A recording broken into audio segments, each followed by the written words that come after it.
বাজাজ একটা কাজ করেছে যেটা বাংলাদেশের জন্য সরাসরি সুখবর। তারা পালসার NS400Z এর ইঞ্জিন 373 সিসি থেকে ছোট করে 349 সিসি করে ফেলেছে। কেন?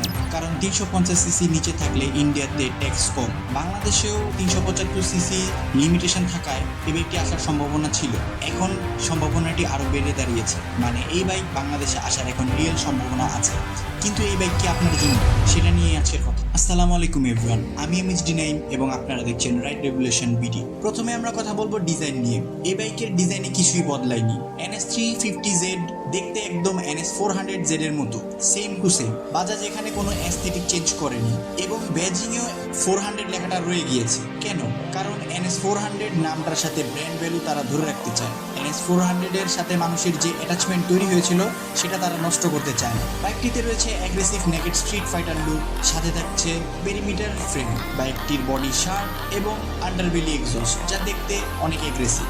বাইকটির সিট হাইট 807 mm, যেটা অনেক বেশি, এবং বাইকটির ওয়েট 174 কেজি, সেটা অনেক ভারী। ছোট হাইটের রাইডারদের জন্য এটা চ্যালেঞ্জিং হতে পারে, কিন্তু এই পাওয়ারের সাথে এটা মোটামুটি ম্যানেজেবল। বাইকটিতে 43 mm ইউএসডি ফোর্স থাকছে এবং কার্বন ফাইবার এক্সেল থাকায় এই বাইকটি এই বাজেটে একদম প্রিমিয়াম ফিল দেয়, যা দেখতে একটা বিগ বাইকের মতো লাগে। এখন আমরা কথা বলবো সবচেয়ে ইন্টারেস্টিং পার্ট, এই বাইকের ইঞ্জিন নিয়ে। এই বাইকের ইঞ্জিন হিসাবে থাকছে 349 CC single cylinder liquid cooled 4 valve DOHC engine. এই বাইকটি পাওয়ার প্রডিউস করতে পারে 40.04 bhp at 9000 rpm এবং টর্ক জেনারেট করতে পারে 33.2 নিউটন মিটার at 7500 rpm। সাথে থাকছে 6 স্পিড গিয়ার বক্স, সেখানে আপনারা কুইক শিফটার এবং স্লিপার ক্লাচ পেয়ে যাবেন। আগের NS400Z তুলনায় এই বাইকটি পাওয়ারে 2.5 bhp কমেছে এবং টর্কের দিক থেকে 1.8 নিউটন মিটার কমেছে। আর টর্ক এখন আসছে 7500 rpm এ, যেটা আগে আসতো 6500 rpm। মানে বাইকটি একটু পিকিয়ার হয়েছে, অর্থাৎ এই বাইকটি থেকে ইনিশিয়াল একটু পাওয়ার কমে গেল, টপ স্পিড আগের মতোই রয়েছে। ইন্ডিয়াতে যারা এই বাইকটি রিভিউ করেছেন তারা বলছে এই বাইকটির পাওয়ার একটু কমে গেলেও সেটা শুধুমাত্র ইনিশিয়ালের ক্ষেত্রে, তাছাড়া থ্রটল দিলে উইলি করতে চায় সবসময়। এবং বাইকের কুইক শিফটারটাও খুব এক্সেলেন্ট, এটা একটা ইন্টেন্স মেশিন। কিন্তু এটা শুনেই যদি কেউ ভাবেন আমি এই বাইকটা কিনবো, তাহলে থামুন, এই পাওয়ারটা কিন্তু আনফরগিভিং। থ্রটল দিলে সাথে সাথে চলে যাবে, হাত একটু বেশি গেলে পিছনে থাকবেন না। ইন্ডিয়ান রিভিউয়াররা বলছে এটা ডেটের সবচেয়ে থেকে ইন্টেন্স বাইক। এখন আমরা কথা বলবো ফিচার্স নিয়ে। ফিচার্সের দিক থেকে বাজাজ কোনো কার্পণ্য করেনি। ম্যাট্রিক্স ডিসপ্লেতে থাকছে ব্লুটুথ কানেক্টিভিটি, নেভিগেশন সহ সব স্মার্ট ফিচার। এই বাইকটিতে রয়েছে 4টা রাইডিং মোডস, যেগুলো হচ্ছে রোড, রেইন, স্পোর্ট এবং অফ রোড মোড, যা আপনার রাইডিং এক্সপিরিয়েন্সকে আরও সহজ করবে।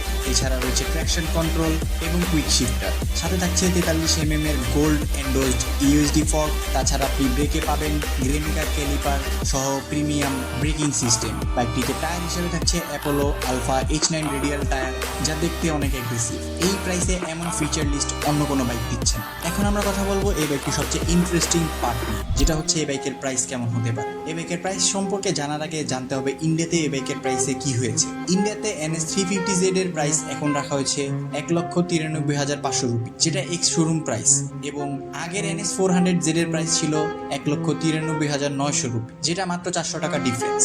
কিন্তু অন রোড প্রাইসে এই বাইকের প্রাইস অনেক ডিফারেন্ট হয়, কারণ 350 সিসি নিচের যে বাইকগুলো ছিল সেখানে ট্যাক্সের প্রায় 50% কম, তাই অন রোড প্রাইসে অনেক ডিফারেন্ট হয়। এবং আগের NS400Z যেখানে 2,30,000 রুপির মতো পড়ে যায়, সেখানে NS350Z 2,15,000 টাকা পড়ছে, শুধুমাত্র হালকা সিসি কমানোর জন্য।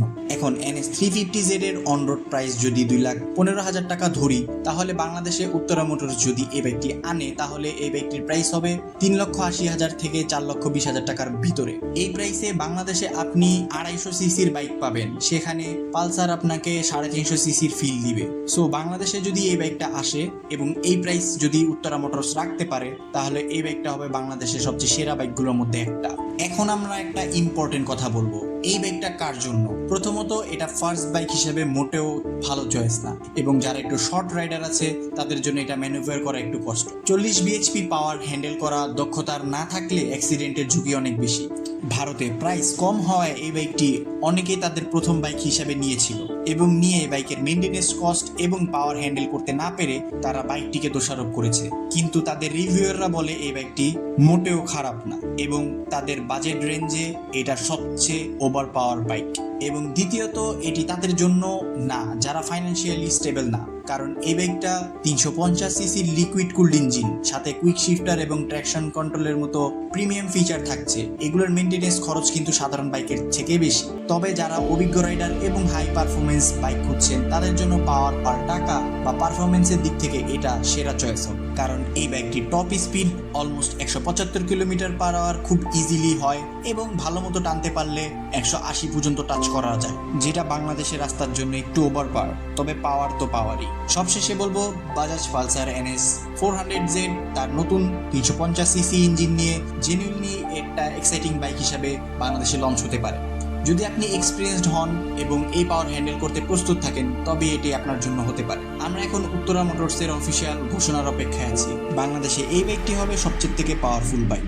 তবে এই বাইকটিকে টক্কর দেওয়ার মতো আরেকটি বাইক আছে, সেটি হচ্ছে JDK333। আপনারা যদি আমার JDK333 ভিডিওটি না দেখে থাকেন তাহলে ভাই মিস করতেছেন অনেক কিছু। চাইলে এখানে ক্লিক করে আমার ভিডিওটি দেখে আসতে পারেন। তো দেখা হবে নেক্সট ভিডিওতে। ততদিন পর্যন্ত ভালো থাকবেন, সুস্থ থাকবেন, আল্লাহ হাফেজ এবং অলওয়েজ ওয়্যার এ হেলমেট।